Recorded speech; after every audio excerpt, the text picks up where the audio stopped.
Hello everybody and welcome back to the Retro Monster Truck Review. My name is Josh Rhodes. Matt Stoltz will be joining us here shortly as we continue Gravedigger month here on the show.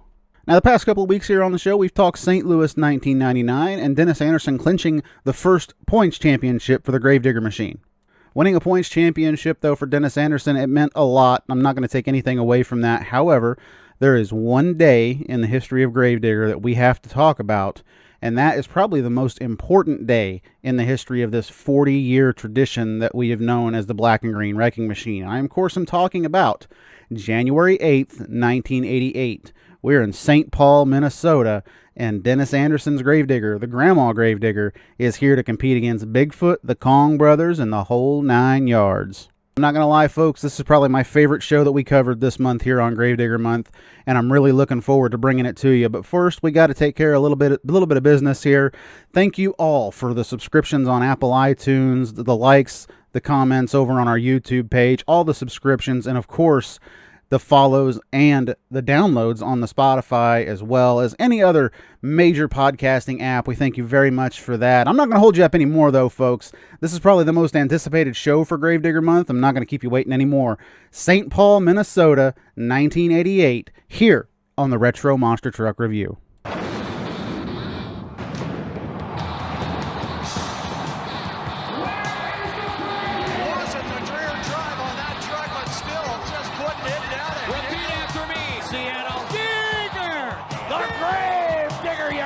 Structure set with a thumbs up. It's showtime!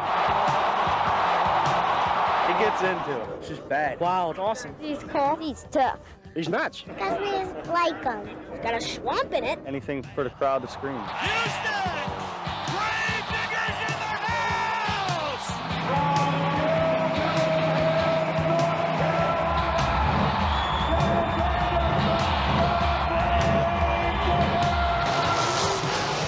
Taurus and Gravedigger! Gravedigger and Taurus, even Digger pulls it out! Oh yeah! He races on to the next one! Gravedigger out doing what he likes to do! Like some high-flying, high-speed, full-throttle car crushing. Gravedigger with a successful by-run and a hairpin turn! Get in here, ladies and gentlemen! Dennis Anderson and the winner! The fans are the ones that drive me. You know, when you hear them cheering for you, and I just set this driving style way back when I first started, and it's a reputation I've built, and I got to live up to it. Hello, one and all, and welcome back to another edition of the Retro Monster Truck Review. As we said before, this is Gravedigger Month that we're talking about right here. Gravedigger celebrating its 40th anniversary this year, Matt, and we can think of no better show to cover during this month than St. Paul, show number 1 in 1988. This is kind of the big break for Dennis Anderson and Gravedigger. Hey, that's right. We're up here in Minnesota. At the St. Paul Civic Center, by the way. Opened in 1973, but then closed later on in 1998. This building was actually the home for the AWA, the American Wrestling Association, owned by Vern Gagne. Also, it was home for the World Hockey Association, the Minnesota Fighting Saints. Interesting team name, I suppose. And then not to be outdone by the current tenant of the building that now stands on its footprint, the Minnesota Wild. I don't know what a Wild is, but that's the name of the current NHL team that plays there. Yeah, The Minnesota XL Energy Wild Center. over there. Yep. Yeah, Minnesota Wild is one of the teams I know a few buddies of mine in St. Louis that root for when the Blues aren't doing very well. But hey, you got to have a second team, right? I mean, come on. Like I said, the building, though, was demolished in 1998 to make room for the XL Center. It's the current home of the Minnesota Wild, like you said, which opened in 2000. They've been there now 21 years.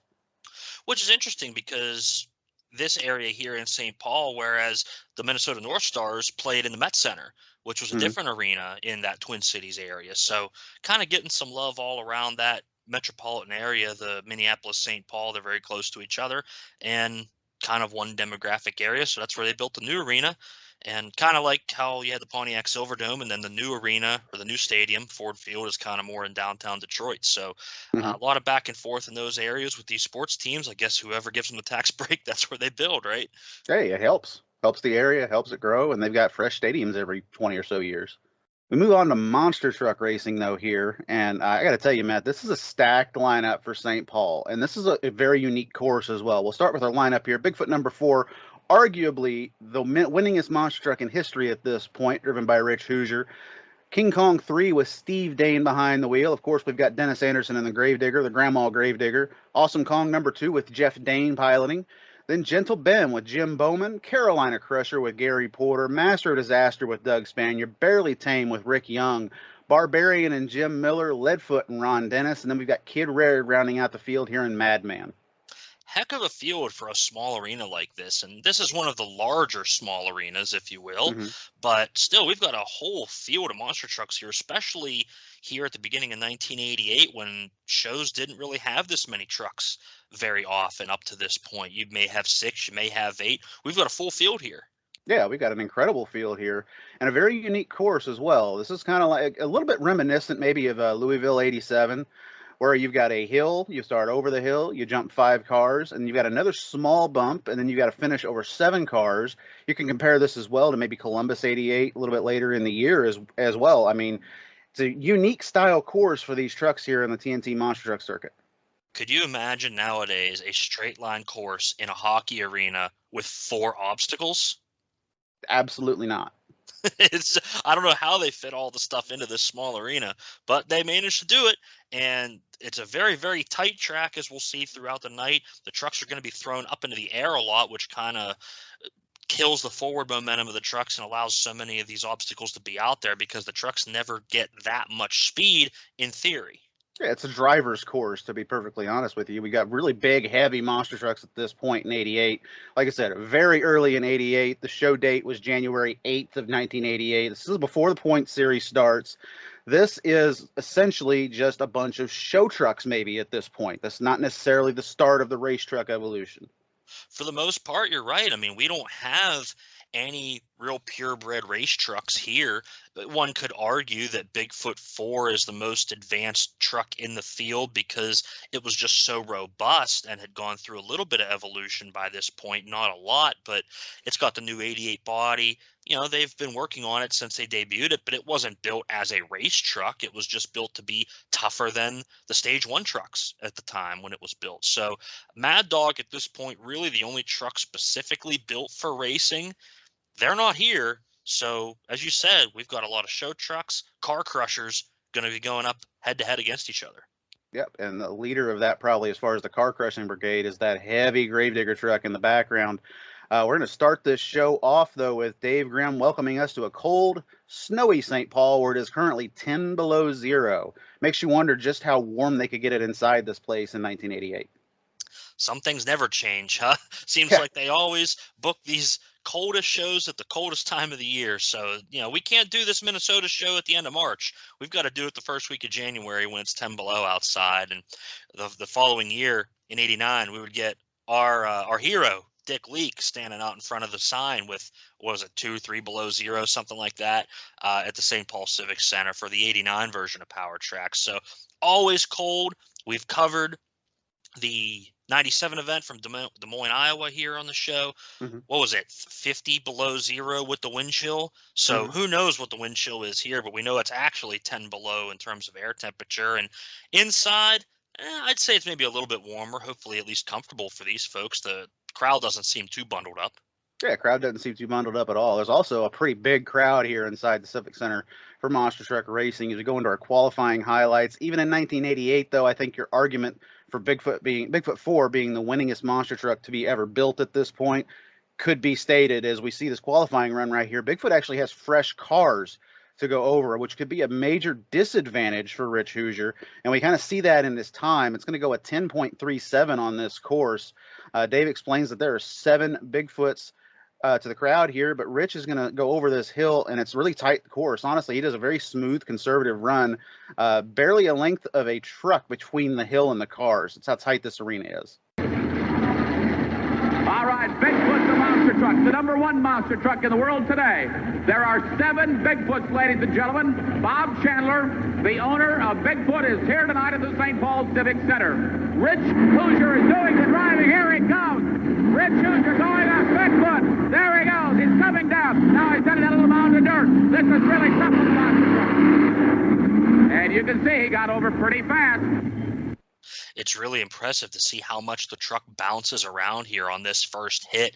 We get the course kind of being navigated conservatively but smooth by Hoosier here, kind of necessary for a first run on a fresh track. And he comes across the cars, drives over them, and the time, 10.37 seconds for Bigfoot. Following Bigfoot, we've got King Kong, who's going to run in the left lane. Bigfoot actually ran in the right, so Kong's going to be over in the left. So they're kind of evenly doing this, so the cars get crushed down evenly. I like the way that they're doing qualifying here. And we see Steve Dane just absolutely attack the track a little bit harder with the fresh cars to get some good bounces, puts in a good run here, a 9.6 second qualifying time for King Kong. Bigfoot in the lead at 10.37 seconds. King Kong has to beat that. Look at King Kong go. Look at him go. Hey, that's a great run. King Kong is really bouncing around. Really bouncing around. Oh, hey, this is going to be a good time. He gets a little more aggressive on this side of the track. You see he kind of throws the truck up into the air over the cars. And the difference in space between that second hill and the second set of cars, you can really see how tight it is here. Kind of almost throws the truck into the launch ramp for the cars, doesn't it? Yeah, he just kind of bounces straight into him, honestly. I mean, he's bouncing all over the place here, just trying to get a quicker time than Bigfoot.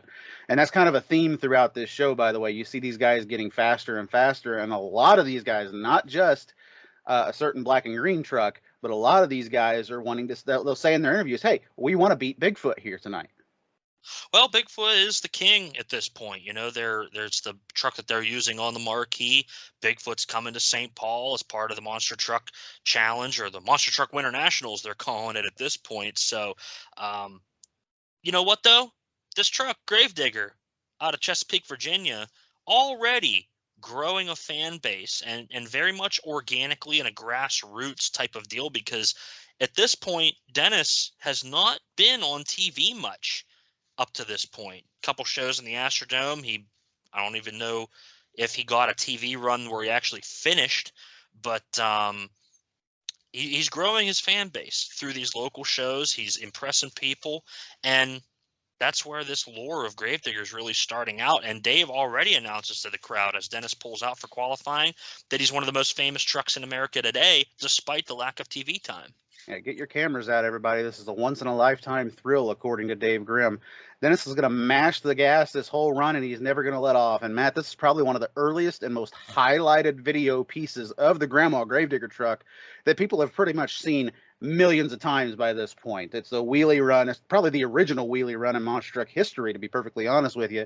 Dennis bounces the front end over the first set of cars, and he rides a wheelie across that whole set, bounces into the roller hill, pops another wheel stand, and pops another little bitty mini wheel stand off on the last set of cars as well. Like I said, this highlight it's probably the one we're going to use to talk about this show whenever we post it on our social media page, because it's just that much cooler. The most famous trucks in America today, the Gravedigger. Now this is crazy. The Gravedigger is a Ford panel van. I've seen him race many times, and I tell you, he can go nuts. Let's watch him. The Gravedigger from Chesapeake, Virginia, Dennis Anderson. Get your cameras out, everybody. This is a once-in-a-lifetime thrill. He goes nuts. Here he goes. Look at this. Look at this. No. I am out. No. I don't believe. No. Oh, Dennis Anderson has turned it loose. The first time I saw this run was when the Gravedigger 20 video came out for 2002, and they showed this run in that video, and I could tell that it was from the same event where he won, because we had seen that footage in Domination prior. You know, I was just a kid, 12 years old at the time, watching Gravedigger 20, saying, oh man, that's that same show where he won. Holy mackerel, what a run it was. And we hear the famous quote from Dave Grimm. Yeah, Dennis Anderson has turned it loose, exclaims Dave Grimm. Amazing run given the confines of this small arena, and Dennis gives that triumphant salute that he's always known for when he pop out of the Grandma truck to the crowd here. Dennis is your new leader here in qualifying. He's going to eventually be your fastest qualifier with a 9.53 second time. Dennis says he's got a brand new motor in this truck. He's not sure exactly how he's going to drive it yet. As long as there's no breakage, he's got a really good chance of winning tonight against the likes of Bigfoot. Can't disagree there. Top qualifier gets you the honors, and I think by this point, they may have instituted the top qualifier, bonus in terms of trying to get those guys to go out there and run hard, because it seemed like everybody was trying to take that number one spot for qualifying. The top guys definitely weren't laying back. Yeah, and even the Bigfoot run, it looked conservative, but Hoosier was still getting after it pretty hard. A 9-second time, a mid 9-second time here seems to be about where you're going to be really fast on this track, at least in qualifying. Point out here, though, before we move on, Dennison in his interview right here, this is really the first time you get to hear his voice on television. One of the first times anyway, but you can hear how calm and collective he is. And I actually got a little bit of a chuckle out there whenever Dave Grimm said, "Hey, we thought you were going to roll over on the run." And then Dennis says, "Yeah, I got tight there for a few minutes." Yeah, Dennis, he quickly polished himself in front of the camera. We see a little bit of that Southern twang, that Carolina boy come out in his interviews during this show. Very much similar to how his brother Les would sound when he would do his interviews on TV as well. And Dennis quickly learned to talk more for the cameras and be a little bit, I don't want to use the word eloquent because it sounds derogatory, but he uses a lot more opportunity to explain things to the fans as he says them, rather than just kind of answering a simple yes or no question as Dave's setting him up for here. Round number 1 is going to start right here. But before that, we get a little bit of an ad right here for TNT World of Power. I loved all the highlights that are shown here, but I specifically wanted to highlight my favorite one. It still gets me to laugh even to this day, and it's the dude that's riding in the mud in the quad, just going over the handlebars, helmet first, straight into a giant pile of soupy mud. I don't know why I love that. I love this ad just for the simple inclusion of that clip. Just the full face scoop with his helmet of mud right into his eyeballs. I'm still looking for a hard copy of that tape. Anybody out there that has one, I'd like to have it for my collection. Yeah, I would too. It's one tape I actually haven't seen from the TNT days of monster truck racing. As we said earlier, though, fastest qualifier Gravedigger, he's going to get a bye in round number 1, which means we won't see him until round 2. So our first matchup that we're going to see right here is Barely Tame taking on King Kong. And, of course, Dave Grimm's going to refer to King Kong as a madman, though at the beginning of this race, he actually hypes up Jeff Dane's driving style, even though Steve is the driver behind the wheel of this truck. I guess you get them kind of confused here and there a little bit, but we've got Barely Tame and King Kong here. Going to be an interesting matchup. 2 Fords, but at least one of them we know has Chevy power. Yep. Barely Tame, your hometown hero right here, basically, as well as Master Disaster. A little bit later on, we'll see that truck. But I got to tell you, this is not a very good race for Barely Tame. It's going to be a decent start for the trucks. They're pretty well even when they come over the first set of cars. But Steve clears those last cars, bounces over that small. I mean, he's just wild on this course is the best way to describe Steve's pass. He's wild all the way through the run. Barely Tame gets stuck on the cars in the end. And then as he starts to drive off, it's never a good sign when your front tires are pointing inward at each other. And that's what happens right here with Barely Tame. Unfortunate breakage for the Barely Tame Ford. That's right. And it looks like here during this run that little spike roller jump before the second set of cars has been removed. I don't know if some of the other qualifying runs had more issues, negotiating this track, but it certainly looks like they went in with a loader and kind of skimmed that ramp out of there, because even on the Barely Tame side, you can see the truck kind of just rides flat through that no man's land between the cars. Yeah, and it's a good thing you pointed that out as well. Times are going to pick up as well. Earlier I said a 9-second run was 9.53, I think was Dennis's time, was going to be fast. I forgot that they lowered that hill down, so it's a good thing you pointed that out. So these times are going to get faster for these trucks if, in fact, they did do that. Yeah, and what's a bummer here is that we start to see the lanes developing some character, if you will, because the left lane's starting to look pretty fast, and the right lane we see has developed a big hole already, because Barely Tame hits that hole at the end of the cars and the truck just stops dead and really gives him a lot of trouble, and he has to slowly kind of negotiate his way off the end of that stack of cars. Even though the cars aren't fully crushed down yet at this point, somebody must have pushed a trunk lid in or something nasty.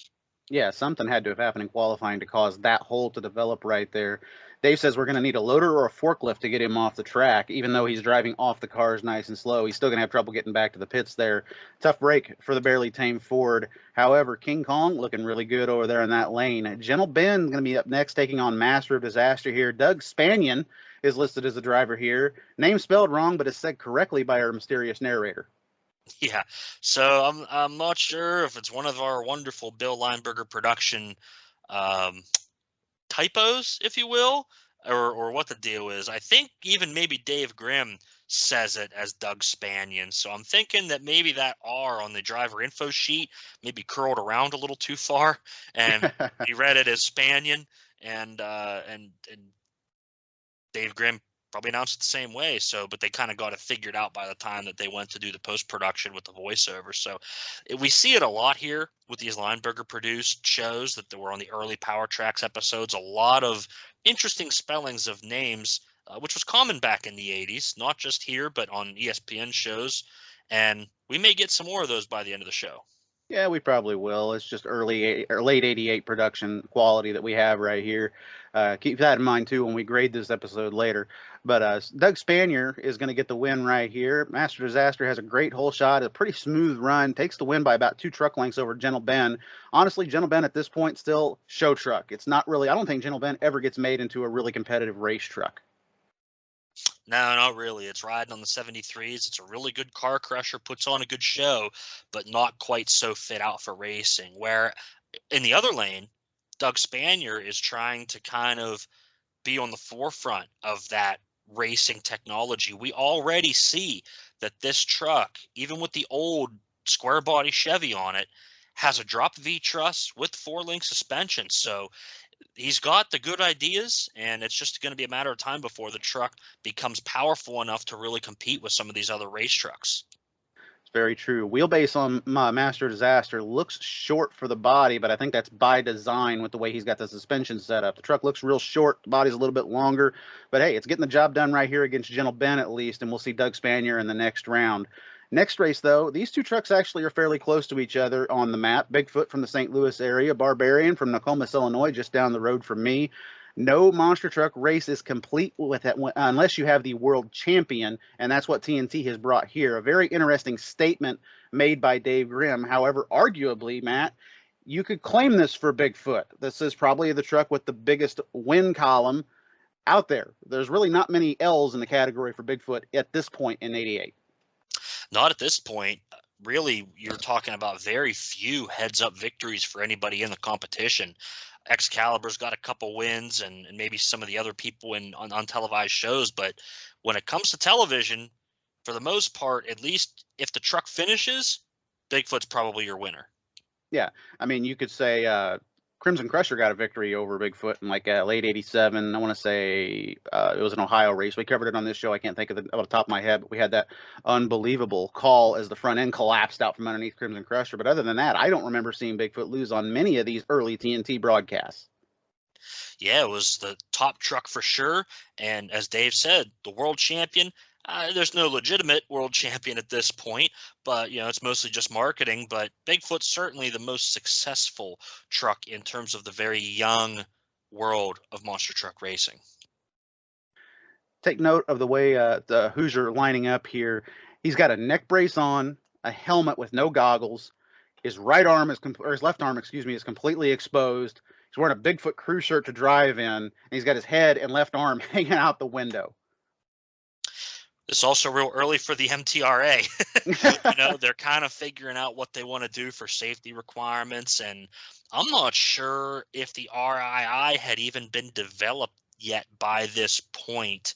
I'm not totally sure on that. I mean, I know that the MTRA is kind of in its early formation here. So they're kind of getting the rules set in terms of driver safety, truck safety, a lot of the other things. And TNT was one of the member affiliate associations that was at the very beginning there of the formation of the MTRA. So by now, in 2021, when we're recording this, we're looking at this saying, boy, that's not very safe. But at the time, a helmet, neck brace, maybe gloves. That maybe all you needed. Could be all you asked for. Fire wasn't as big of a concern yet. And it certainly would become more of a concern in the coming years. But once these guys are required to have a fire suit and eye protection and so forth, it certainly became a lot better. Hoosier's going to attack the track a lot harder than he did in qualifying here. He loses a little bit momentum on the landing off the first set of cars. It kind of allows Barbarian to make it even mid-track here. Hoosier's going to keep his big foot, no pun intended, in it Over the second set, though, he's going to take a truck length win over Barbarian, who ends up hitting that very same hole that hit Barely Tame earlier. Man, that hole's reaching up and grabbing these guys so far. It looks like it's at the beginning of that last car, so at least the guys are getting across the finish line before they get hung up, but just no good for Jim Miller in this one. He kind of gets stuck there, like you said. Doesn't really matter, though. Bigfoot's already to the other end first. Couldn't have happened to a nicer guy. Anyway, Carolina Crusher and Leadfoot right here. Now we go on to Leadfoot, Grim explains, as we get a close-up right of Carolina Crusher as he says that, which made me kind of chuckle a little bit. A little bit misplaced camera angle right there. And we see Jerry Porter. Yeah, I don't know who that guy is, but I hear he's an upstart coming from the North Carolina area. Jerry Porter, no relation to Gary from what I know. No, I'm kidding, of course. This is Gary Porter. They've misspelled his name right here. I have no idea how you get Jerry out of Gary. They gave him the wrong name, and they misspelled that name. Yeah. Jerry's got 2 R's. This is Jery Porter. I don't know how they managed to pull that one off, but Carolina Crusher number 1, kind of in its 88 stature here. The chassis red, the body's yellow. It's looking good. It's got the heavier Goodyears on it still at this time, but the truck is pretty much in the same shape it will run for the entire season. Yeah, pretty much here. Dave's going to remind the crowd here that Leadfoot had all kinds of problems in qualifying, though we didn't get to see that run. However, a little bit later in this pass, we're going to get to see the right side of Leadfoot, and it does look like there's some damage on the El Camino body up towards the fender area. But during this run, we don't see it until the end of the run, really. Crusher's going to gain some momentum over the cars. He's going to draw even upon the base of the second ramp, and then we switch the camera to Leadfoot's side, and we see the whole left front tire is falling completely off the truck as he crosses the finish line. Didn't matter, though, because Carolina Crusher wins anyway, heads up. Talk about building a reputation for yourself. Poor Ron Dennis. Every time he's on TV at this point, he's losing a wheel on the Leadfoot Chevrolet. Oh, yeah, and El Camino body, it's a very unique-looking truck. This is still the blue El Camino that's in this race, and I got to tell you, it looks great, but now the left side's got just as much damage as the right side did on the body. I think this might be the last show for that blue El Camino. Not long after, he switches over to the white truck with a fresh body with the El Camino, so maybe the damage was just too much to overcome this time to repair. Either way, it's unfortunate for Ron Dennis, but Gary/Jerry/Terry/Larry Porter is your winner. Yep, Gary's going to move on to the next round right here. We get a quick glimpse, by the way, of them pulling Leadfoot off the cars, and you can see the damage to that front clip is pretty extensive, and you can see the right side. You see it a lot better here on that quick clip of them pulling it off the cars than you do in the shorter clip that I had mentioned earlier that we get right before the left front tire falls off the truck. Our next race here is Awesome Kong and Madman. Interesting how Madman was the term used to describe this guy's driving style just a little bit earlier. I love that the Madman Dodge is getting some TV time, especially with it looks like the same tires that would be on the Pennsylvania Mountain Monster, those Firestones. The truck just looks awesome. What else can you say about it? Just looks good. Yeah, it looks great, but in the other lane, we've got almost a bare bones looking Awesome Kong machine. This truck is in the process of being stripped down to be more competitive as a race truck. You can see where the Danes are kind of cutting corners a little bit just by looking at the truck. It's a lot lower than some of the trucks out there. They're trying to cut weight off of this truck, basically, is what it looks like. Yeah, and let's not forget that just a few months prior, the last time we saw the truck, I think, was maybe in Charlotte. It still had the Allison aircraft engine in it. So the truck's in a constant state of evolution at this point and would eventually go on to, get raised up a little bit and kind of get cut up here and there as well. But at this point, it's kind of in between stages, if you will. It's got the lower body still, but it's got a supercharged engine. And unfortunately, that supercharged engine doesn't look like it's running too well, does it? No, it doesn't. Awesome Kong's very slow off the line right here, struggles to get over the hill. And Madman looks pretty good over the line, but Kong does have the top end speed here, though, to come back and steal the victory by about a single car width over Madman. Madman's going to get hung up at the end just a little bit right there. But I got to tell you, good race between these guys. But I think it's only a good race because of the stumble that Awesome Kong had, because the truck comes back on that top end so much faster than Madman. It does, but then as you see over the last set of cars, Madman really makes up that difference and almost grabs the lead back by the finish line. He beats Awesome Kong to the end of the cars, but at that point the race is already over, and we see Awesome Kong heading back into the pits, kind of being inspected a little bit by one Robert P. Chandler. Yeah, I wonder who that guy is, kind of down there on the floor. Bob Chandler, of course, is noted earlier in this broadcast as being here with Rich Hoosier behind the wheel of Bigfoot number 4. Generally, if Bob was at an event, specifically a Bigfoot 4 event that a Bigfoot was booked at, Bob was looking at every truck out there. He had a keen eye for all that stuff, just like another guy from Minnesota by the name of Eric Jasmer. He's certainly taking note of what's working and what's not with everybody out there. And I'd be willing to bet at some point that Chandler walked over and took a look at a certain panel truck down on the floor by the end of the night as well. Yeah, I imagine that truck caught his attention here, but that truck's not up right now, though. It's the start of round number 2, and we've got the King Kong truck back on the track against Master of Disaster. And boy, on paper, this is a good matchup as far as I'm concerned. You've got another hometown truck taking on a truck from Texas. By the way, long haul from Texas to Minnesota, just like it's a long haul from North Carolina to Minnesota for some of these guys. And that's basically what we have right here. We've got a St. Louis truck here in our quarterfinal round. We've got 2 Texas trucks. We've got a Minnesota truck. And we've got the North Carolina trucks as well. Trucks from all over the country here for the Monster Truck Winter Nationals. And like you said, it's a long way to go, and you don't drive all that way to come out and lose. So you could bet that King Kong's going to have the hammer down. That's right. These trucks leave as King Kong gets the lead over the hill while Master Disaster kind of struggles just a little bit.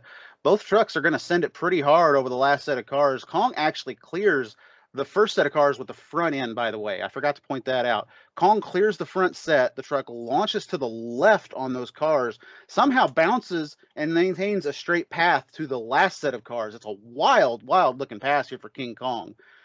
Kong's going to go on to steal this win here. Kudos to Steve, by the way, for maintaining that truck and keeping it straight as he could to hit that last set of cars, because it was iffy if he was going to do so.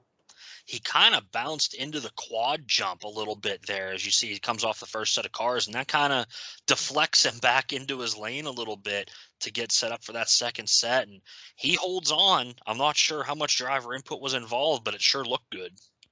It looked really good for the Kong truck. He's going to mention here a little bit later that he's having some steering issues with this truck. Like, it's almost reacting too quickly. So he's having to put less input into the wheel, and it's something that he's not used to. And we kind of see that maybe on this pass a little bit, because like we said, he turns really hard left. He has to gather it back up, turn really hard right to try and make the hill for the last set of cars, which he does so. But man, it's a wild pass. He gets the truck up on 2 wheels for just a moment over that last set of cars. A wild pass for King Kong. It is wild, and we'll see how fast he can keep going throughout the rest of the night. But in the meantime, we've got Bigfoot and Carolina Crusher, 2 strong, competitive, and reliable trucks going up against each other here in this matchup. Yeah, interesting how we go from a truck that's known for being wild and another truck that's got the name Master of Disaster on the side of it. We're going to go from that race into a race of 2 guys that are just smooth as silk and consistent all the time. Gary Porter is going up against the legend, according to our announcer here, Dave Grimm. 1988 and Bigfoot, already a certified legendary status at this point, and I don't think he's wrong in making that statement. Yeah, and Dave says this seems like a one-sided matchup, but crazier things have happened. And we see the trucks leave, and you could tell that Porter's pushing harder than he did the previous round, at least on that start. But Bigfoot's just got so much more torque and has a little bit of a lead here in the first half of the race. Yeah, I think Bigfoot gets the whole shot right here and basically maintains it and kind of just slowly starts to pull a little bit bigger lead on Crusher throughout the rest of this race. Bigfoot's going to launch skyward, whereas Crusher stays a bit lower across the cars, but Hoosier's still going to get the win, though, here, but not by much. Crusher was not far behind him in this race, as Bigfoot's going to advance and be your second semifinalist. Yeah, the air really comes from Hoosier bouncing into that second car ramp. And that puts the front end way up into the air. Kind of, you could maybe call it a wheelie, but the rear end does get up off the cars as well a little bit. So kind of a big sky shot for Bigfoot at this point in the competition. You don't want to be doing that. Instead, you want to be driving forward and flying through the air forward level if you can. And he just didn't quite get the bounce right. Thankfully, he was enough ahead and had enough horsepower to hold on for the win. Yeah, he certainly did. Bigfoot advances Bigfoot advances, but not with some stiff competition from the Carolina Crusher. I wasn't sure when he said that if he meant the race itself or the suspensions for both of these trucks. Yeah, they're both bouncing around a lot out there. Oh, yeah. Two of the smoothest, by the way, these are two of the smoothest and most consistent trucks on the entire night, by the way. And they're still bouncing all over the place along this course that we've got right here. Also, next up, though, we're back to the wild man, I guess you could say, is Awesome Kong's going to take on your number one qualifier, Gravedigger. And honestly, right before we start this race, I want to say there's probably some talk back in the pits about Anderson being your number one qualifier here. And I'm going to guarantee you it starts off with something like, yeah, he's number one qualifier, but wait till he gets out there on the track for racing. So Anderson's probably got to prove himself here just a little bit. Yes, your number one qualifier, that there's still a but in the back of their head right there. Yeah, this is during the one-run Anderson years, so you never know if the Digger's going to hold together for the whole night or not. And Dave says this is the match made in monster truck heaven. It's going to be heads up. But judging by the paint scheme on Gravedigger, I would say it's more of the monster truck matchup made in hell. Well, could be. He says it's going to be heads up. Digger's wild and crazy, but Awesome Kong is as well. Yeah, these are two of the trucks that are known for being a little wild out there. Awesome Kong, though, keep in mind, truck was stumbling off the start in its last round, and that's exactly what happens here, unfortunately for him. Right before, though, that, we get a famous quote from Gravedigger Domination, like you were talking about that videotape earlier. Push the pedal to the metal, power against power, and turn them loose, Dave Grimm exclaims, as they leave the line, and Dennis just gets a flat-out awesome launch over the first hill before Kong can even get on top of it. Gravedigger's wild and crazy, but Awesome Kong is as well. Both drivers will put their foot into the accelerator and go like the devil. It's anybody's game. Here we go. Awesome Kong has decided he wants the right lane. How many of you like Awesome Kong? How many of you like the Gravedigger? All right. The Gravedigger has the thunderous applause of the fans here in the Civic Center Arena. He's the pre-monster truck race favorite. Let's see what happened. Awesome Kong doesn't want to lose. He didn't come all the way from Texas to lose this race. Gravedigger from Virginia. Anybody's ball game. Push the pedal to the metal. Turn it loose. Power against power.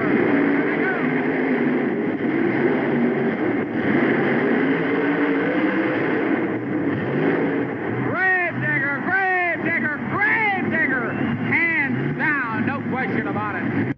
Just an absolute shot again from Dennis Anderson. He talked earlier about that new engine. It's really doing him a good job here tonight in St. Paul. That it is. Dennis is going to use the bounces to his advantage here. He's going to utilize the bounce, is what I used to say back when I was playing MTM2 all those years ago. Utilizes the bounce and gets himself right over the tops of almost all of these jumps very quickly. And Dennis, honestly, if you would look at the time, Dave Grimm says they clocked him at 7:02. That's probably the fastest of the night. I clocked him at 7:02. Oh, you clocked. I'm sorry, I read that wrong. It's definitely got to be the fastest run of the night so far. We're cutting multiple seconds off of our qualifying times at this point, and just a perfect run, as good as you could get. You'd equate it to what would be a motorcycle or motocross seat bounce, where you kind of bounce yourself up onto the obstacle to keep the bike lower. Dennis does that here with Gravedigger. I'm not sure whether it's by design or just the way that the truck happened to land, but man, just absolutely perfect run where he kind of bounces right to the height of the ramp, catches that, and drives across the cars. And that's a big difference when you're trying to move forward. He's got the tires on the ground going faster and faster instead of flying up into the air. Exactly. And he didn't mash the gas here until he needed to, by the way. He jumps onto those last sets of cars, showing that Grandma could fly as well.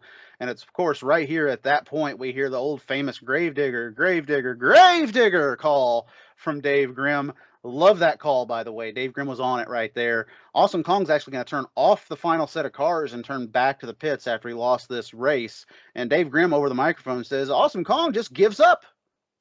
Yeah, I mean, gave up. You already lost. So yeah, he does lost at that point. So he does cross the finish line, but can't quite get the job done here. Dennis Anderson and Gravedigger takes the win. He's going in the semifinals, and we see Dave then is going to do an interview here with Dennis Anderson once again. Yeah, and Dennis is going to say he thinks the Kong truck may have fueling problems.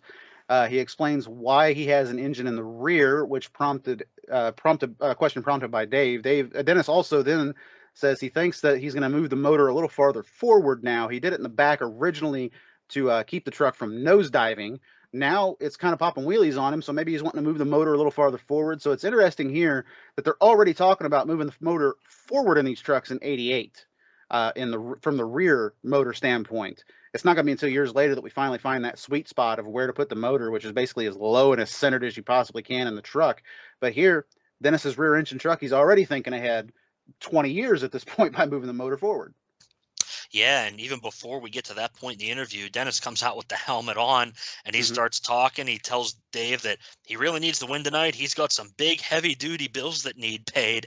And then Dave kind of interrupts him and says, get the helmet off. We want to hear every word of what you have to say here. And then they kind of get on to the other subject about the engine placement. I wonder what bills needed paid. Maybe Dennis had to cover some parts, or maybe that big engine was on financing. Who knows? Yeah, you never know. Dennis, at this point in his career, you can tell he even in his interviews early in his career here in '88, you can tell he's tired. He's worn out a little bit. He's working his tail off at this point to keep this truck just together. So when he says, "Hey, I've got some big heavy duty bills that need paid," you can bet it's the truth.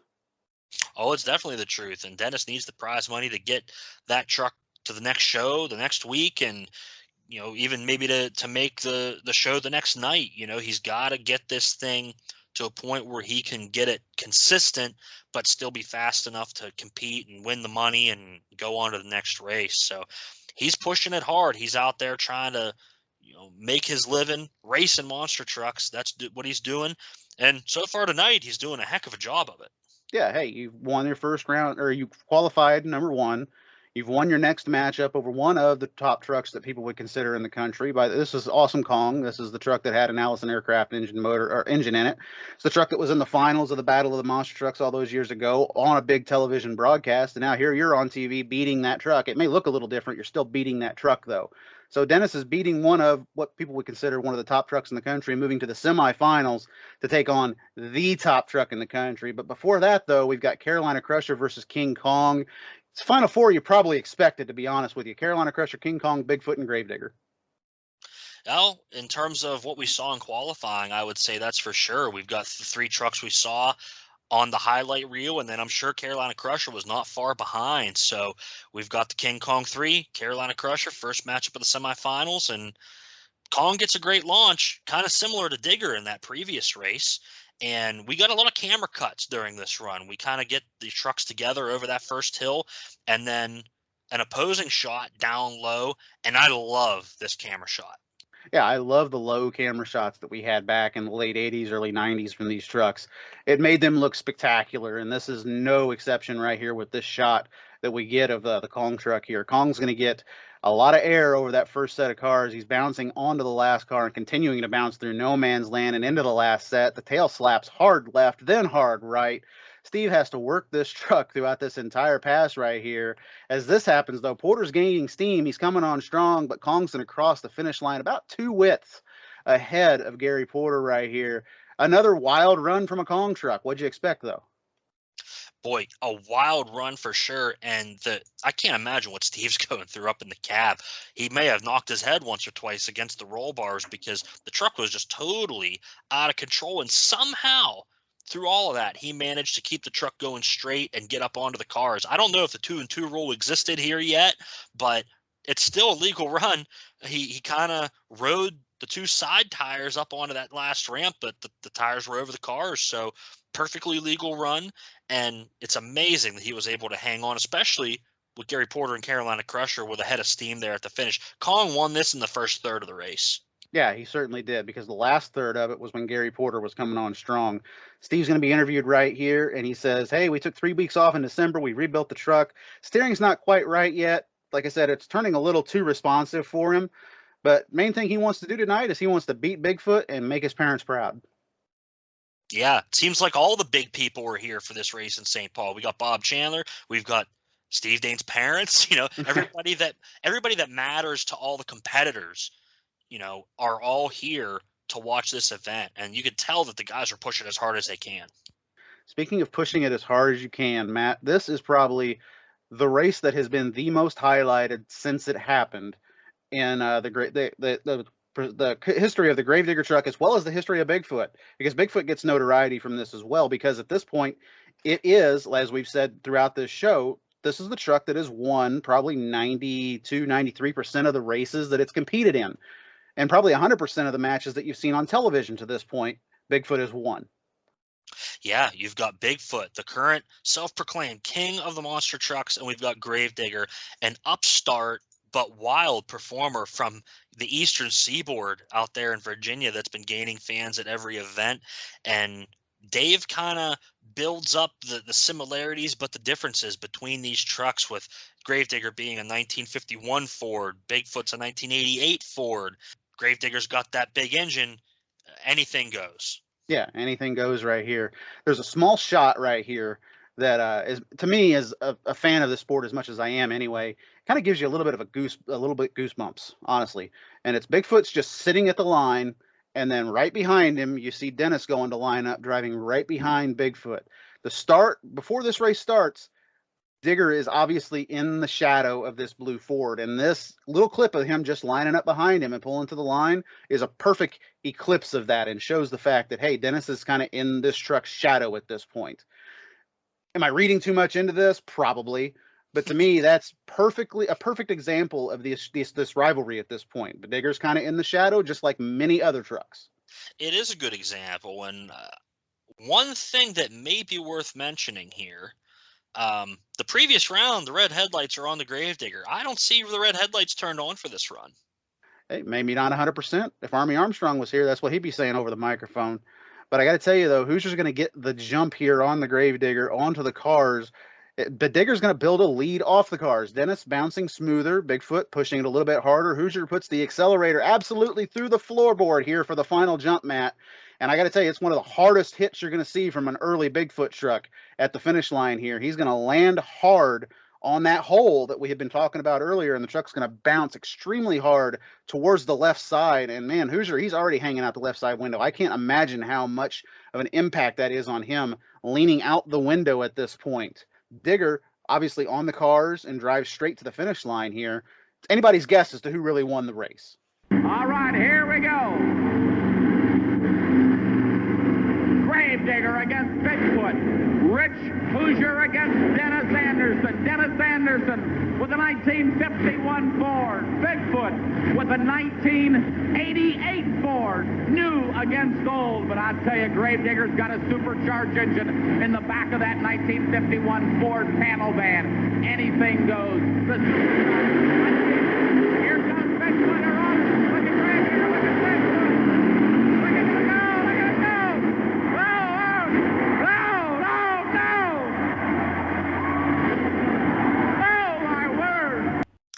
Yeah, I think Hoosier may have been able to reach up and give that left front tire a kiss at one point. Oh, yeah. The truck is all out of shape. We see how high Bigfoot is in the air. He cleared all 7 cars with the front end pretty much. Mm-hmm. And it's amazing with basically no run up. I mean, he had a moving start, but he didn't get in that throttle till right at the last minute. And the truck just took off and made up all that distance on Gravedigger. Yeah, he made up a lot of time on Dennis right here. And I love the buildup that we have right here. Dave is reading out the time. One is too close to call. We'll have to wait for Dave to get the official time from the judges. Are we having fun yet?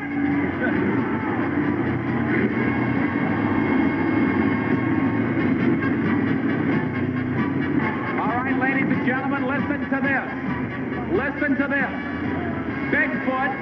Bigfoot had a time of 7.93 seconds. Gravedigger had a time of 7.82 seconds. Gravedigger wins it.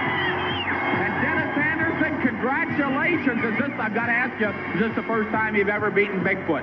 Yes, sir. It sure is. And I've been waiting for this time. He's a good guy and everything, but we're here to win, and I was here to beat him. Well, how many years have you been racing with this monster truck? I've had this particular truck for 3 years now. And I tell you, you just really put your foot in the accelerator and go like the devil. Is there any other secret to your success? No, well, I've got to keep it safe, but be fast and bad. You sort of have to be a little wild and crazy to do something like this? Oh, yeah, the elevator won't go all the way to the top. You can believe that. Gravedigger wins it, and you hear this crowd go nuts. They go nuts for sure. And this is the first time that Dennis has beaten Bigfoot. It's on national television. Dennis comes back and says, I was here to beat him. Your elevator can't go all the way to the top in this sport. Yeah. But, it's an interesting interview because they're covering so many different things so quickly. And as they're showing the replay here before they even get to the interview, we see the trucks kind of heading back to the pit area. Even if Bigfoot had won that race, I don't know if he goes to the finals because the truck looks really wounded. The left side's really laying down. Yeah, it's leaning really bad on that left side for Hoosier right there. And I imagine the driver's probably feeling it as well from that landing. That's one of the hardest Bigfoot impacts I've seen. And Hoosier's known for taking some big Bigfoot impacts. There's that famous in-cab shot where he jumps the truck and lands, and his neck goes farther than the steering wheel on the landing. This is Rich Hoosier. Look at this background flying through the air. Watch his neck. Watch his neck when he lands here. This in-cab, once we started doing that, Bob, it really taught us a lot about what we should be doing for that driver inside that truck. Right. Before it happened so fast, we had no idea. And we saw this, and I talked to Rich. I says, your head was almost below the steering wheel. And he says, no, there's no way, until he watched this tape. And he says, maybe that's why I'm sore the next couple of days. This one, I can't imagine what it felt like when he's hanging out the left side of the vehicle, and that's the direction that it bounced. That's a hard impact for the Bigfoot truck.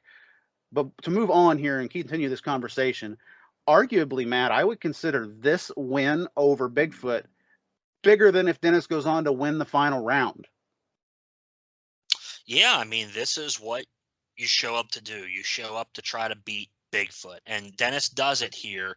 And with another, what you could almost call a picture-perfect run, he got that bounce up on that first set of cars, drove across them, was able to put the power down between the cars and get the big launch to the finish line where he could kind of land right on the finish line. And I can't remember where I saw it, if it was another camera angle or if it was a still photo, but it was a more side shot of this race, and we see that Dennis had about a car width lead at the finish, which looks a lot tighter on the TV view that we see, but from the other side it might have been a Bigfoot video that because they had their cameras there in St. Paul as well, and they may have shown it on a home video. Maybe it was the Hall of Fame.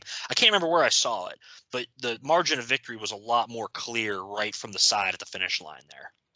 Yeah, and I think that they used that TV shot that they had on purpose to show how close the race was, because that shot has been debated by Bigfoot fans, has been debated by Gravedigger fans for a number of years as to who got to that cone first. For those that don't know, there's a cone actually before the last car, I believe. It's the trunk of the second to last car. That is your finish line, not the car or not after the final car.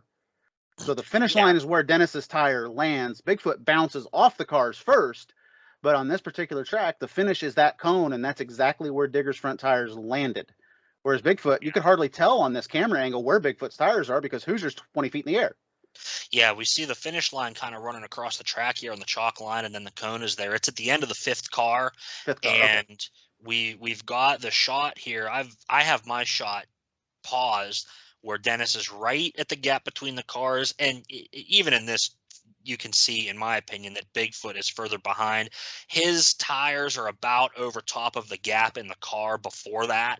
So I've always viewed Digger as the clear winner of this. And then when we got to see that other angle, wherever it was, it just confirmed it even further that the race was about as close as they indicate with the times. There was at least a tenth of a second between these guys. Yeah, there was. This is arguably, actually not arguably, this is the biggest win in Dennis Anderson's career to this point. Oh, for sure. To make a comparison to this, 1979, again, I'm going to go with the NASCAR comparison. Your rookie of the year was Dale Earnhardt, and he had one victory in 79 at Bristol Motor Speedway, and nobody predicted him to go out there and win that race. But he wins that race and propels himself in that Rod Osterlund car to go and win the championship the next season and become one of the most talked about drivers in NASCAR history from that point on, when his career was going on throughout the 80s, the 90s, all the way up until his unfortunate passing. Earnhardt was the man in NASCAR. This race right here, to me, solidified Dennis Anderson as a legitimate threat and started to build the legend that would become the Black and Green Wrecking Machine. You know, I've always drawn a lot of comparisons between those two guys that you mentioned, Dennis Anderson and Dale Earnhardt, where you've got, you know, the Southern boy that came from nothing and became the biggest thing in their industry. Dale Earnhardt earned fans from his gritty driving style, his ability to take no BS from anybody else.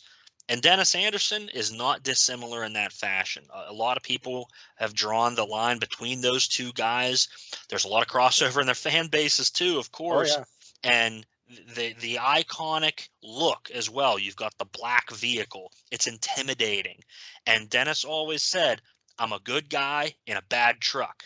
And to a degree, Dale Earnhardt was kind of similar, where he was a good guy off the track and, you know, got along with most people well enough and was a great businessman, much like Dennis is as well, where when you put the helmet on, though, you ain't holding back for nothing, and they're going to go out to beat you any possible way they can, and they're going to take the win.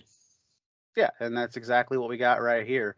One line that gets overlooked in this race here is Dave Grimm, a line in his interview. He says, you put your foot through the accelerator to go like the devil. And I think that's a perfect description of Anderson's past right here, especially with the look of the truck that he has. You talk about Earnhardt having an intimidating driving style, an intimidating black car. Dennis did that with a paint scheme. We're going to skip ahead just real quick and take a little bit of a segue. As we're started to talk about the Gravedigger paint scheme, it made me think of this piece of video that came from the 2002 Monster Jam season, and it's Dennis talking about the creation of the Gravedigger paint scheme, and I thought it fit very well with this conversation. We're going to go ahead and play it right here. I saved up money from doing 11 shows and selling T-shirts, and I got a hold of this artist that paints on Harley-Davidson motorcycle tanks and stuff like that, Fred Buman. And I wanted Fred to create a paint job to go along with the name. And the first Gravedigger paint job I got back then was $950 for this artwork. $950 to me back then, you know, my whole truck chassis, shocks and everything was, you know, $800. He says, I'm gonna put you some flames on it. And he says, I'm gonna put you some spooky flames. I said, all right, whatever. And so I just stayed away. I made a couple of comments to him, and Fred actually told me, he says, you know, you carry your butt out that door, and you don't come back until I call you. And I did, and when I come back, I was floored. It was the greatest thing that happened to Gravedigger in the earlier days. Dennis has credited Fred Buman on a lot of accounts for kind of helping to grow that Gravedigger name, because prior to this, when he just had the Currituck grain, you know, truck, the blue and silver, it had a bad name, and Dennis ran the truck hard, but the paint scheme didn't match. And Fred did an awesome job coming up with this concept that still lives on here. 35 years later, we're still talking about this spooky paint job and how awesome it is. So it's definitely something that's iconic, that is stuck. It's part of our American culture. You walk up to anybody pretty much in any city or neighborhood in America, and they know what Gravedigger is. Yeah, and at this point, you could arguably say that if you walk up to anybody in 1988 and you said what Bigfoot is, they would know as well. Nowadays, I think that's kind of reversed just a little bit. We talked about this race, in, outs, insides and outs, everything to do with it. It's been talked about to death, so we're going to go ahead and move on right here. Before our Monster Truck final round, we're going to see some updates on the updated dates on the TNT Tour right here. The start of the Monster Truck Summer Series, of course, is going to start in Roanoke and then in Nashville in April, followed by pools in Tupelo and Memphis. And then we're going to go to our ATV finals, which is an oval course around the jumps, around the perimeter right here of the Monster Truck tracks.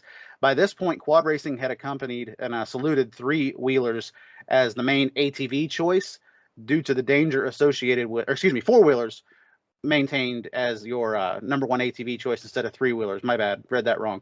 Manufacturers signed on consent to a decree that in the United States government to end the sale of three-wheelers in 1988.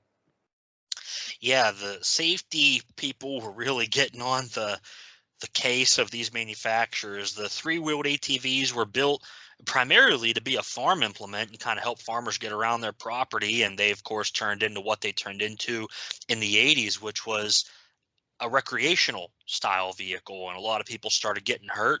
And then the four-wheeled versions came out. They were comparatively a lot safer at that time, and this is where we really saw the transition from three-wheeler to four-wheeler being the primary class here in 1987, 1988. There was kind of a ban, but in accordance with the manufacturers saying, okay, we're going to agree not to make these vehicles.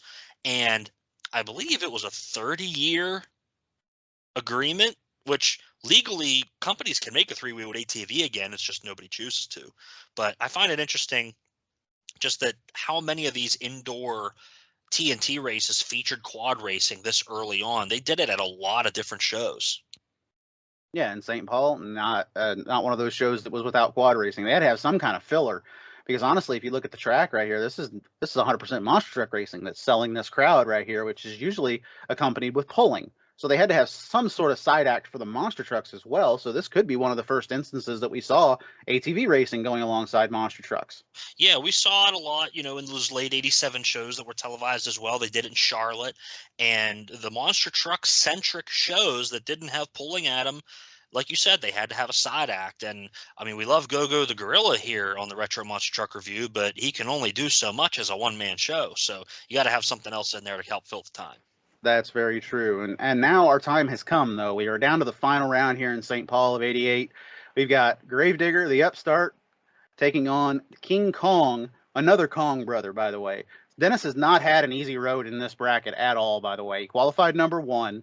He had Awesome Kong in round 2. Then he has Bigfoot in the semifinals, and now he's arguably got the better of the two Kong trucks here in the final round against him.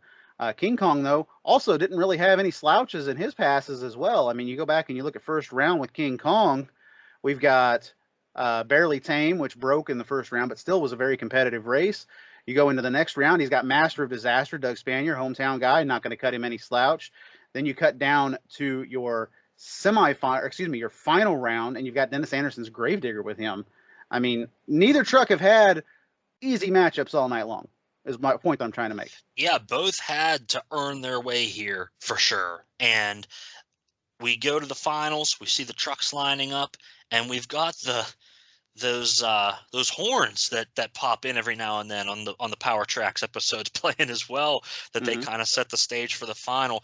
I mean, are you going to tell me that you prefer that to the Monster Smash final sounds? I don't know. I prefer that way more than the Monster Smash final sounds. Oh, I'm crying out loud. Not a fan of it at all. We're looking for a new main host of the Retro Monster Truck Review now. I see how it is. One thing to point out here, too, before these guys get to racing here, Digger, obviously the truck that is going to have lane choice. Dennis is going to that left lane, which has produced the majority of our winners tonight. It's flatter. It's probably easier for the Grandma Digger truck to drive over as well. In your right lane, though, is King Kong, where Steve Dane has not been in that lane at all tonight. Yeah, and we're talking this left lane seems to be a bit smoother, even though it's after the finish line. That hole on the left side of the right lane has to be in everybody's mind that's in that lane, that they got to negotiate that as soon as they get across the finish line. So I think Dennis has kind of been trying to avoid a hole that's been forming in the left lane as well. We saw it in one of the races. I can't remember which. I'd have to go back and look, but somebody caught a hole in that left lane as well, and it was on the right side of the car. So the inside of both lanes developing issues here, and we've seen Dennis in these last two runs kind of jump to the left on that last set of cars, and he takes a similar strategy here in the finals. Yep, both trucks are going to leave hard, but then again, Digger gets the jump over the hill and carries the lead into the first set of cars. Kong, however, bounced into the cars similar to how Digger had done in previous rounds, and draws even with Dennis in no man's land. The steering issue, though, combined with another big bounce, sends Kong into another tail slap, much like it did in the previous round.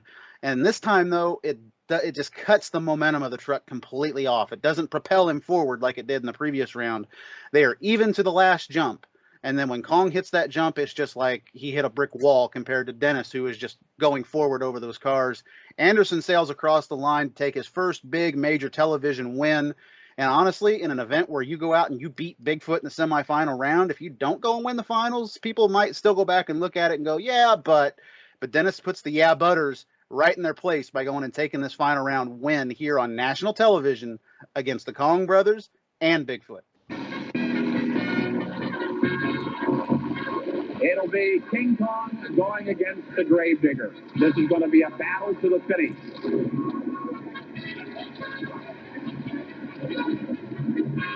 Here they go, gentlemen. King Kong going against the Gravedigger. They go to a good start. Here they come. Look at the Gravedigger.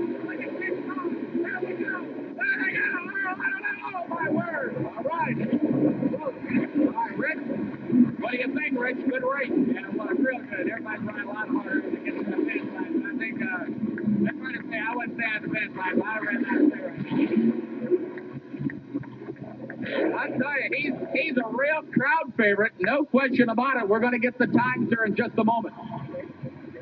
All right, before we call it, Gravedigger coming out. Gravedigger wins that. Gravedigger wins it.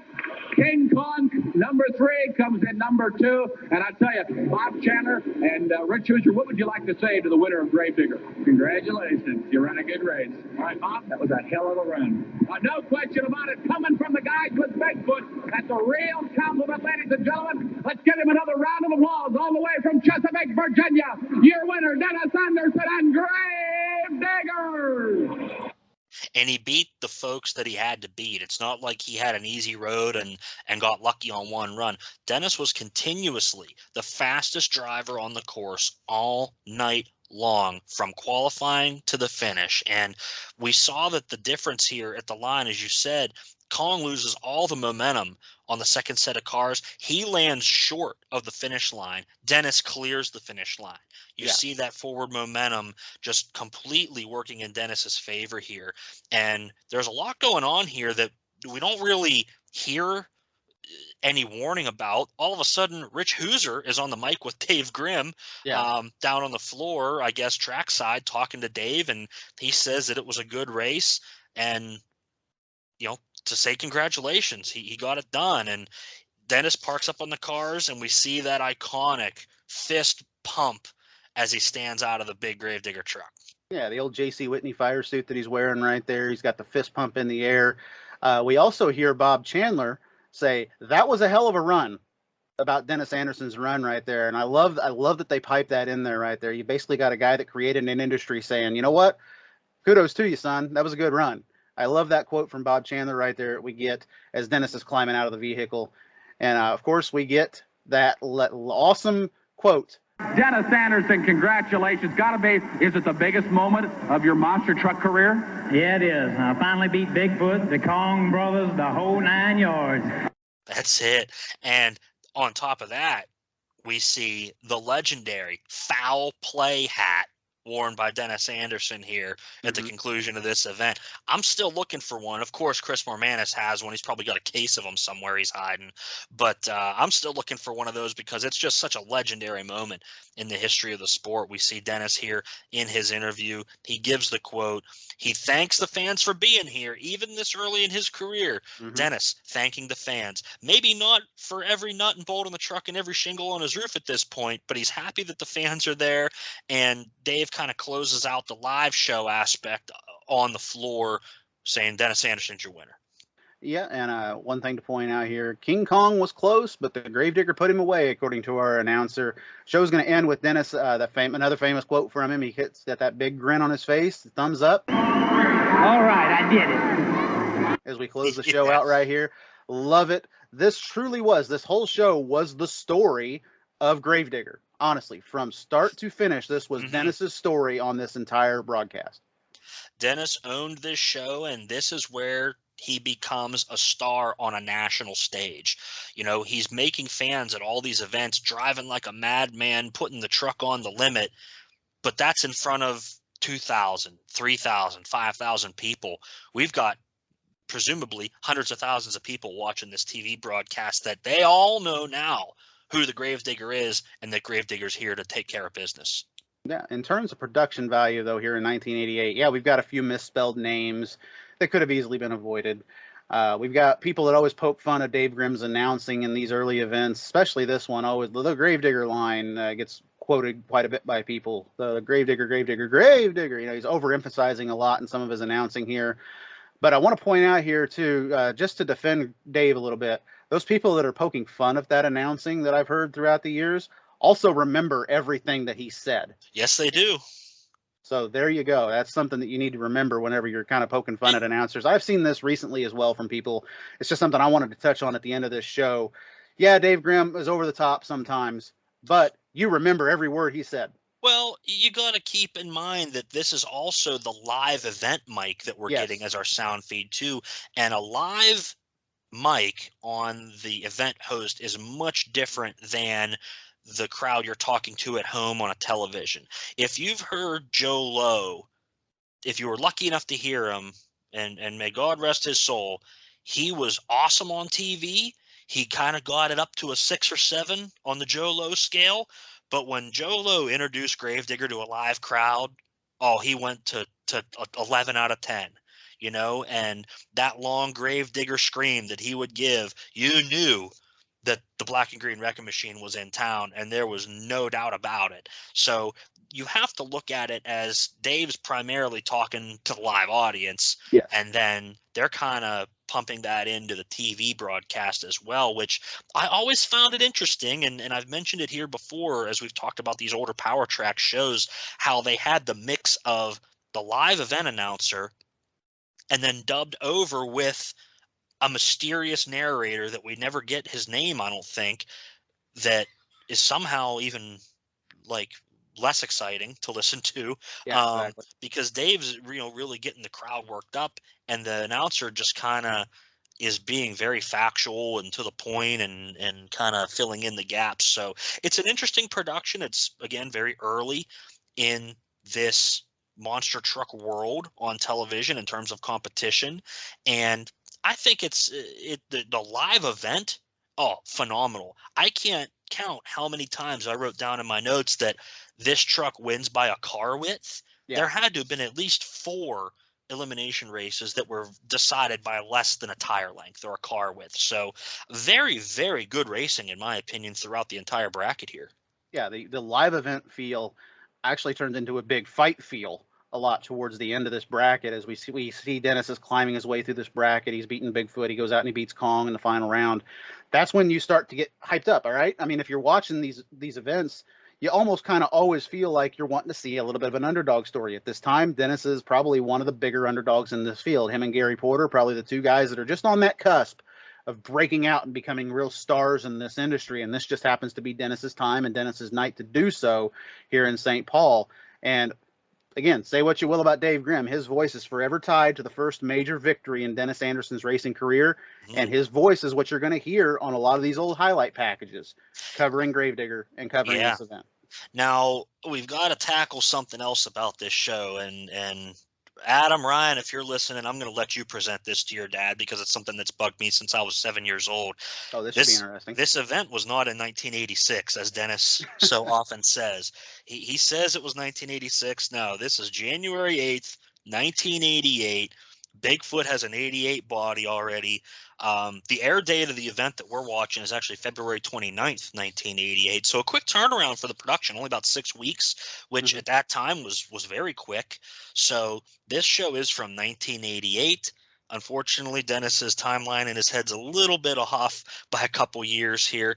He really started this big campaign of having beaten Bigfoot and becoming a real superstar.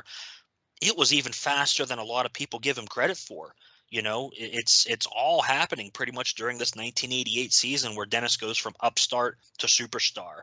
And that, I think, makes it even more incredible in my eyes of what Dennis was able to do during this year, because the TV was his outlet. I mean, he went out there and he kicked butt whenever he could.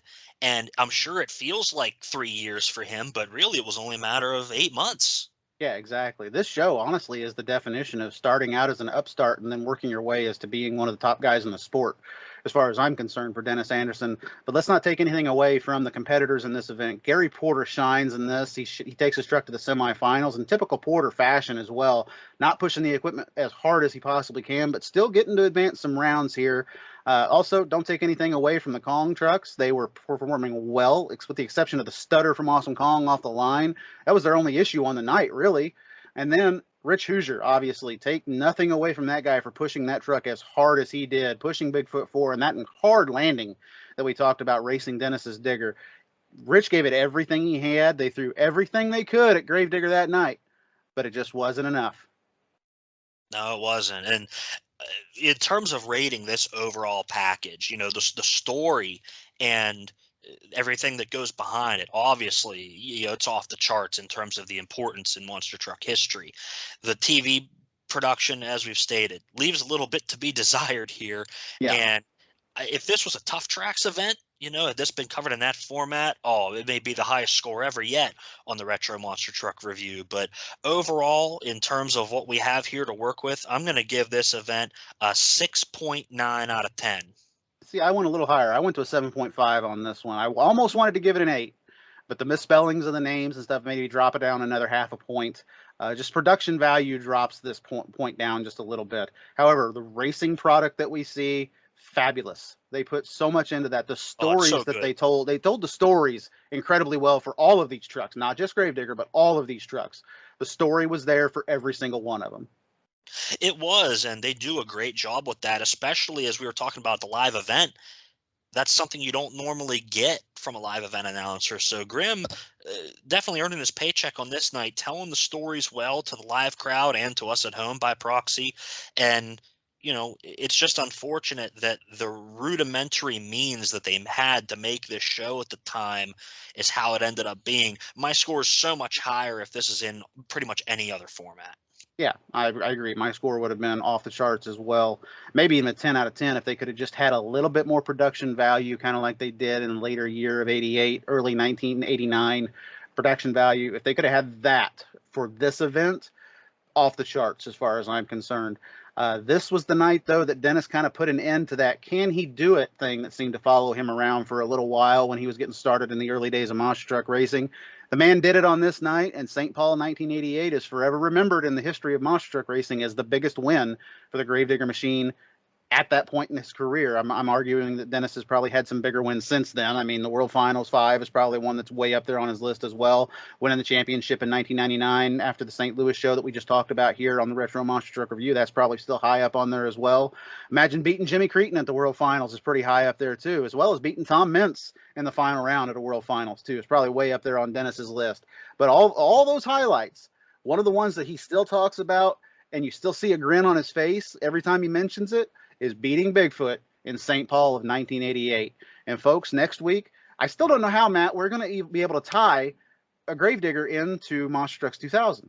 Well, we're going to have to maybe take a little bit of a break from our Gravedigger month here because Fellsmere, Florida, the new Thrillennium. Well, Digger beat Bigfoot on this night in St. Paul. How's Bigfoot going to handle the sabotage there down in South Florida? Hey, you never know. I mean, Dan Runte was all over that. I mean, they handled the sabotage so well, they changed bodies. Well, we'll go into more of that next week. Yeah, exactly. We'll see y'all again on Tracks Across America. Stay tuned for more Gravedigger Month. I know we normally end on some funny quip or something like that, but hey, I found 2 more pieces of audio that I would like to play here for you guys. The first is Dennis Anderson in 2002. It's another Gravedigger Minute clip. Actually, both of these are Gravedigger Minutes that aired on the 2002 season of Monster Jam. The first is Dennis talking about this event, and the second is his mother talking about this event. And I felt that they were very cool pieces of footage to include in the very end of this particular episode. Hope you all enjoy it, and again, we'll see you on the Tracks Across America. That was a big stoke in my life right there. And it wasn't just Bigfoot, because back then the Kong boys, they were strong, so I wanted to beat the Kong brothers, with Awesome Kong and King Kong and Bigfoot. They were the main guys that I was always out for. It didn't make any difference what the public thought or what the public saw. They were the guys that I was gunning for. I wanted them, and especially when I beat them on national TV, I was just floored. I'm out there in my cheap, $65 fire suit and whatever, with all this junk welded together, and had this semi-fancy paint job, which was that was my golden piece. I was that truck. It was like I didn't have a life or a wife, and I actually did, but it was all that truck, and it was unreal when I won that deal and it was on TV. Now when I look back and see it, I look like a geek and a dork out there doing it. But hey, here I am now. Maybe I'm still a dork and a geek. Who knows? The first time that I saw him on national TV, we were so proud, and I think that was the night that he beat Bigfoot. I think that's the first time Bigfoot had ever been beaten, and it was just overwhelming.